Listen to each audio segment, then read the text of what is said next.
Hai, what's up guys? Jumpa lagi bersama Movie Eksperimen. Tempat di mana kalian bisa menikmati ulasan cerita lengkap dari film-film berkualitas untuk nemenin waktu rebahan kalian. Dan di video kali ini, aku akan membahas alur cerita dari film yang berjudul Romeo Must Die. Film ini dibintangi oleh Jet Li, mengisahkan pembalasan dendam terhadap pembunuh yang telah menewaskan anak dari ketua gangster Hong Kong. Scene dari film ini diawali di sebuah kasino yang sedang dipenuhi oleh orang-orang yang berpesta. Kasino itu dimiliki oleh orang yang berkulit hitam. Tapi ada satu orang Mandarin yang datang ke situ dan sepertinya orang-orang di sana tak senang dengan kehadirannya. Orang Mandarin itu bernama Po dan dia adalah anak dari ketua gangster Hong Kong. Seorang penjaga kasino di situ tiba-tiba menghampiri Po dan menyuruhnya untuk keluar dari bar itu. Di saat yang bersamaan, muncul beberapa orang dan masuk ke dalam bar. Mereka adalah pengawal Po sekaligus anak buah ketua gangster Hong Kong. Mereka mencoba untuk membawa Po pergi, tapi keadaan sudah memanas. Perkelahian pun tak dapat terelakkan. Mereka mulai bertarung dan baku hantam. Di saat itu, tiba-tiba terdengar suara tembakan dari atas. Orang yang menembak tadi adalah pemilik kasino itu, dan dia tak senang dengan keributan yang terjadi di kasinonya. Dia menyuruh Po dan yang lainnya untuk segera pergi. Kalau tidak, dia akan menembak mereka semua. Mereka pun mengalah dan pergi dari situ. Keesokan harinya, pagi-pagi sekali, di sebuah perumahan, terlihat seorang anak sedang mengantar koran. Tiba-tiba dia melihat sesuatu di atas. Seseorang tergantung di sana. Ternyata itu adalah Po. Dia telah tewas gantung diri. Berita ini sampai pada para gangster Hong Kong, hingga pada ayahnya Po selaku ketua gangster. Ketua gangster itu bernama Ketua Chu. Mereka curiga kematian Po pastilah bukan karena Po gantung diri, tapi karena dibunuh. Dan sepertinya ini ada hubungannya dengan kejadian keributan di kasino malam tadi. Berita kematian Po ini sampai ke Hong Kong. Di sebuah penjara di Hong Kong, terlihat seorang sedang membisikkan sesuatu pada seorang pria. Dia adalah Han, dan dia telah menerima kabar kematian Po. Dan dalam sekejap, raut mukanya berubah marah, dan tiba-tiba saja dia berbuat onar. Dia memukul para sipir penjara. Keributan pun terjadi. Para penjaga lainnya langsung masuk dan memukuli Han agar keributan tak berlanjut. Han lalu diseret dan dibawa ke sebuah ruangan eksekusi. Di ruangan itu, terlihat beberapa sipir penjara akan mengeksekusi Han. Tapi tiba-tiba Han terbangun dan langsung menghajar para sipir penjara.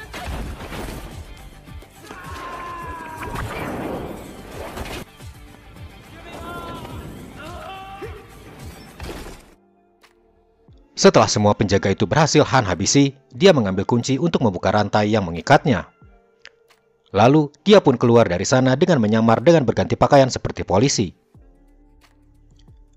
Dia pun pergi keluar dan berhasil mengecoh para sipir penjara di sana. Hingga akhirnya pintu gerbang terbuka dan Han berhasil keluar dari penjara tanpa ketahuan. Kembali ke Amerika, di tempat lain, seorang bisnismen kulit hitam yang membawahi kasino tadi malam menerima kabar kematian Po. Dia bernama O'Day. O'Day adalah rekan bisnis ketua gangster Hong Kong itu, dan kematian anaknya itu pastilah membuat hubungan O'Day dan ketua Chu menjadi memanas. Untuk meredakan ketegangan di antara mereka berdua, O'Day mendatangi ketua Chu. Di sana, dia turut berbelasungkawa atas kematian Po. Dia juga berkata bahwa bisa dipastikan yang membunuh Po bukanlah dari pihak O'Day. Ketua Chu menerima bunga belasungkawa itu. Tapi dalam hatinya, dia sebenarnya mencurigai O'Day dan anak buahnya.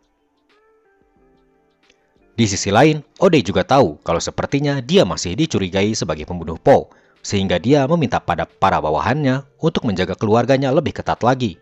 Karena siapa tahu, Ketua Chu akan berbuat sesuatu pada dirinya atau keluarganya.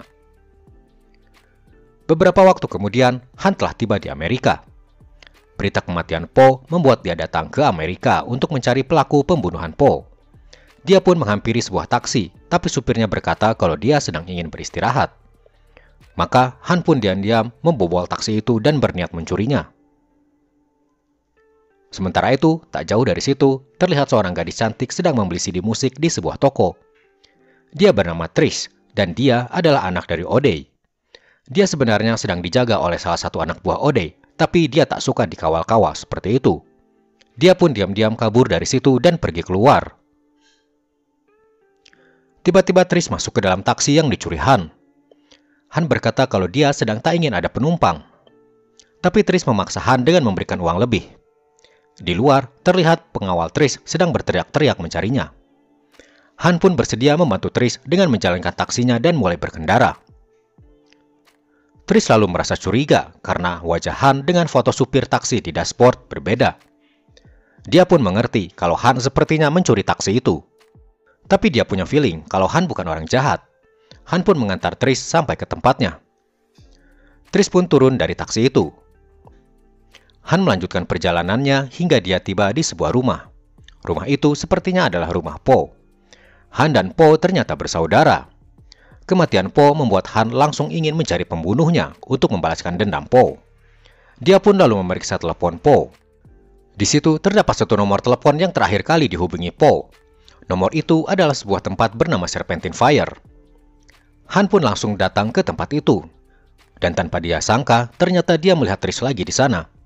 Ternyata Serpentine Fire adalah toko kepunyaan Trish. Han pun mengikuti Trish dari belakang dengan mobil. Sesampainya Trish di rumah, dia masuk dan meletakkan belanjaannya. Han tiba-tiba masuk tanpa permisi, membuat Trish kaget dan langsung marah. Dia berkata kalau dia akan menelpon polisi. Han lalu berkata yang sebenarnya. Dia bercerita kalau saudaranya bernama Po telah dibunuh. Dan nomor telepon terakhir yang Po hubungi adalah toko milik Trish. Di tengah obrolan, tiba-tiba dari bawah terdengar beberapa anak buah ayah Trish datang ke situ. Trish menyarankan agar Han pergi lewat pintu belakang, tapi Han menolak. Dia pun berpapasan dengan para anak buah O'Day itu. Mereka langsung mencurigai Han dan mengejar Han sampai ke bawah. Mereka langsung menyerang Han tanpa mereka tahu kalau Han ini adalah seorang yang jago bela diri. Han pun menghajar mereka satu.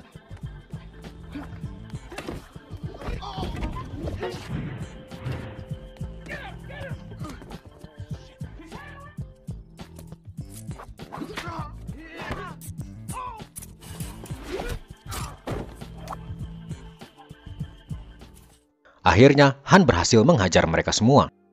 Trish melihat dari atas dan tersenyum melihat aksi Han yang dapat menghajar anak buah ayahnya itu.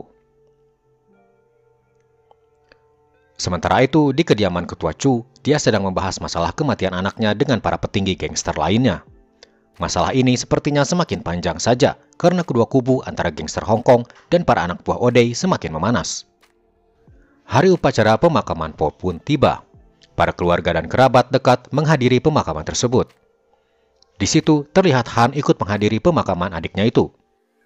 Ketua Chu melihat Han dan ekspresinya terlihat kaget.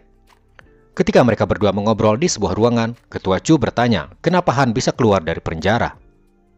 Ternyata penyebab Han di penjara adalah karena ingin melindungi ayahnya, yang tak lain tak bukan adalah Ketua Chu. Sewaktu masih di Hong Kong, Ketua Chu melanggar hukum dan Han dengan sukarela menjadi tumbal untuk dipenjara agar ayahnya itu bisa bebas. Tapi kini Han datang ke hadapan ayahnya itu dan berkata kalau dia akan menemukan pembunuh Po. Han lalu bertemu dengan kaki tangan Ketua Chu bernama Kai. Mereka pun mengobrol dengan akrab. Suatu hari, Han bertemu dengan Trish untuk menanyakan apakah dia sudah punya info terbaru. Trish berkata kalau mungkin saja kakaknya yang bernama Colin terlibat dengan masalah tersebut, tapi Trish sendiri tak bisa memastikannya. Sementara itu, Colin, dia sedang mengobrol dengan kekasihnya di sebuah apartemen. Tiba-tiba pintu apartemennya diketuk. Lalu tanpa diduga, Colin dan pacarnya dilempar keluar jendela apartemen dan terjun jatuh ke laut. Esok harinya, O'Day dan Trish terlihat emosi dan bertengkar karena kematian Colin ini. Trish menyalahkan ayahnya itu yang selalu membuat anak-anaknya dalam bahaya karena bisnisnya itu. O'Day tak bisa berkata apa-apa lagi dan hanya bisa menyuruh kaki tangannya yang bernama Mac untuk menyelesaikan masalah ini. Saling bunuh-membunuh orang antara pihak Ketua Chu dan O'Day seperti yang semakin memanas saja. Di tempat lain, Han terlihat hendak masuk ke rumah Po. Tapi di sana, seluruh ruangan sudah berantakan. Jelas sekali ada orang yang masuk dan mengobrak-abrik semua barang di situ. Han lalu mengambil sebuah kunci mobil yang dulunya milik Po. Lalu dia bergegas ke parkiran dan mencari mobil mana yang milik Po. Setelah ditemukan, dia masuk ke dalam mobil dan mencari-cari bukti yang mungkin bisa membantu dia menemukan pembunuh adiknya itu. Dia menemukan sebuah tongkat dan di gagang tongkat itu dia menemukan kertas terselip di dalamnya. Di kertas itu tertulis beberapa alamat. Mungkin saja alamat-alamat itu akan membantunya dalam mengungkap kasus ini. Dia pun kembali ke kamar Po. Tapi di sana sudah ada Trish yang duduk di sofa. Trish kemudian bercerita mengenai kakaknya yang sudah tewas terjatuh dari jendela dan tercebur ke laut. Trish meminta Han untuk membantunya menemukan pembunuh kakaknya itu, karena dia merasa ini ada hubungannya dengan kematian Po juga. Han mengajak Trish untuk memeriksa lokasi yang alamatnya tertera di kertas yang Han temukan tadi. Alamat itu membawa mereka ke sebuah gudang. Mereka pun memeriksa gudang itu. Di sana terlihat orang-orang tergeletak sudah tewas. Han mendengar suara kendaraan dari luar. Dia pun langsung pergi keluar. Dia melihat dua orang mengendari motor yang sepertinya adalah para pembunuh. Pembunuh itu tiba-tiba menembak. Lalu Han dan Trish masuk ke dalam mobil. Para pembunuh itu langsung mengejar mobil Han. Aksi kejar-kejaran pun terjadi. Han mengendarai mobilnya dan hampir saja menabrak truk yang melintas. Tapi seorang pembunuh itu menabrak truk itu dan terjatuh. Kini tinggal satu pembunuh yang tersisa. Kini gantian Han yang mengejar dia. Han berhasil menabrak motornya dan dia langsung naik ke kap mobil Han. Han mengerem dan dia terjatuh. Han lalu mendekatinya dan membuka helm pembunuh itu. Han kaget ketika melihat orang itu karena ternyata dia seorang Chinese juga. Aksi perkelahian pun terjadi.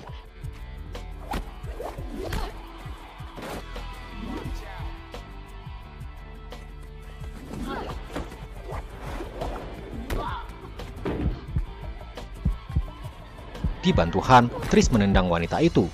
Dia terhuyung jatuh, dan di belakangnya sebuah besi tajam mencuat ke atas. Dia langsung tertusuk besi itu dan tewas. Han kembali ke kediaman ketua Chu dan curiga bahwa wanita Chinese tadi adalah orang suruhan ayahnya itu. Tapi ayahnya tak mau mengaku, malahan memfitnah bahwa mungkin saja Ode yang menyewa dia untuk mengelabui kita. Han justru mencurigai Kai yang menyuruh wanita Chinese itu, tapi langsung dibantah oleh ketua Chu. Beberapa hari kemudian, terlihat Kai sedang bersama ketua Chu di sebuah restoran. Mereka berjalan ke belakang restoran, terlihat hendak mengunjungi sesuatu.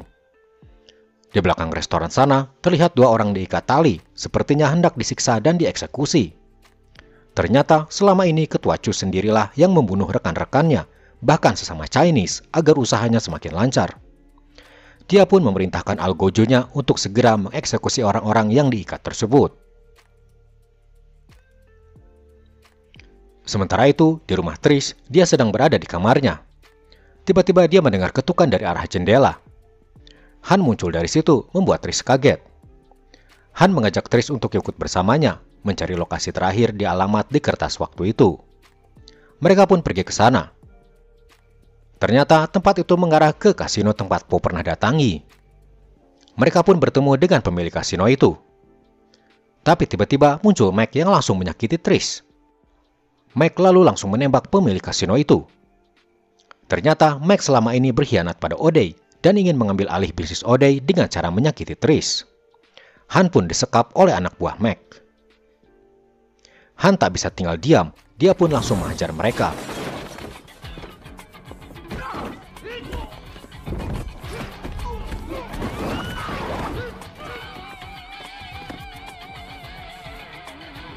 Han hampir saja dibanting oleh anak buah Mac itu dan dilempar ke jendela. Tapi Han berhasil bergelantungan dengan memegang dasinya. Lalu, Han dengan sengaja menjatuhkan diri bersamanya dan menjadikan dia sebagai alas jatuh. Han pun selamat dan langsung pergi untuk menyelamatkan Trish. Di tempat lain, Ode sedang melakukan kesepakatan bisnis dengan rekannya. Tapi tiba-tiba Ode membatalkan kesepakatan tersebut. Bisnis itu bernilai 38 juta dolar. Dan Ode membatalkannya. Mike langsung emosi melihatnya. Sepertinya alasan Ode membatalkan itu adalah karena dia ingin hidup tenang bersama Trish, tanpa ada lagi beban bisnis dan saling bunuh-membunuh. Jika kesepakatan itu diteruskan, maka kemungkinan akan banyak lagi korban berjatuhan. Mike tak terima dengan hal itu. Dia lalu memanggil anak buahnya, dan di situ Trish dipaksa masuk. Mike menyuruh Ode untuk meneruskan bisnis itu, atau kalau tidak, Trish akan dia sakiti. Mike pun berkata kalau dia jugalah yang sebenarnya membunuh Colin agar bisnis ini bisa berjalan lancar. O'Day marah mendengar kenyataan itu. Dia langsung menyerang Mac. Mac mengambil pistol di pinggangnya dan menembak O'Day. Rekan kerja O'Day lalu pergi melihat semua kejadian itu, tapi dia langsung dikejar oleh Mac. Dia kabur ke atap gedung dan naik ke helikopter. Dia menjatuhkan kopernya yang berisi perjanjian bisnis. Mac langsung memungut surat-surat di koper itu, hendak memilikinya sendirian. Tapi di sana, Han muncul. Mac menodongkan pistol pada Han dan bersiap menembak. Tapi dari arah belakang, tembakan terjadi langsung mengenai Mac. Ternyata itu Trish. Dia langsung menembak Mac berkali-kali hingga Mac langsung tewas.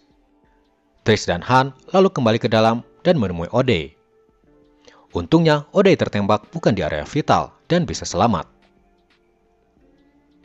Han lalu pergi keluar gedung. Di sana, ternyata dia bertemu dengan Kai. Han sudah tahu selama ini ternyata ayahnya dan Kai yang menggunakan cara curang dalam bisnis mereka, bahkan membunuh Po dengan alasan Po bisa menghambat bisnis mereka. Perkelahian pun terjadi.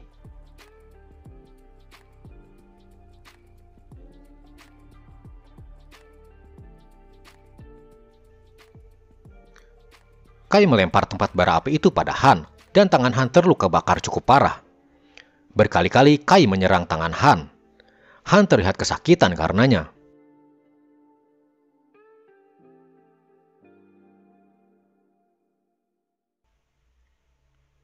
Han kembali bangun, dan kini dia merobek bajunya dan melilitkan kain di tangannya. Pertarungan kembali berlanjut.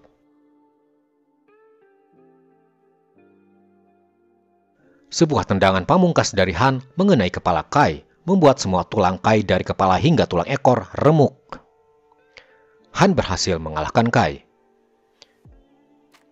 Han langsung menemui ayahnya dan berkata kalau tega-teganya dia membunuh Po, anaknya sendiri. Ayahnya berkata, "Silakan jika kau mau membunuhku." Han lalu berkata, "Aku tak perlu membunuhmu. Biarlah polisi yang menangkapmu, atau seluruh keluarga Chinese akan memberi pelajaran pada ayah." Han pun berbalik dan pergi. Tapi baru beberapa langkah terdengar suara tembakan. Ketua Chu telah menembak dirinya sendiri karena dia tahu dia tak bisa lagi bersembunyi dan telah membuat malu seluruh keturunan Chinese. Di luar, Han bertemu dengan Trish. Mereka pun berpelukan. Akhirnya semua masalah telah selesai. Dan film pun selesai. Nah, itulah guys, seluruh alur cerita dari film Romeo Must Die. Sebuah bisnis besar memang mempunyai resiko besar juga, hingga mereka tega membunuh demi kelancaran bisnis mereka. Tapi suatu saat, kebenaran pasti akan terungkap, hingga akhirnya mereka yang melakukan kecurangan akan membayar kejahatan yang telah dia lakukan. Oke guys, aku rasa sekian dulu video kali ini. Jika ada request film, silakan komen di bawah. Terima kasih sudah menonton. Sampai jumpa di video berikutnya.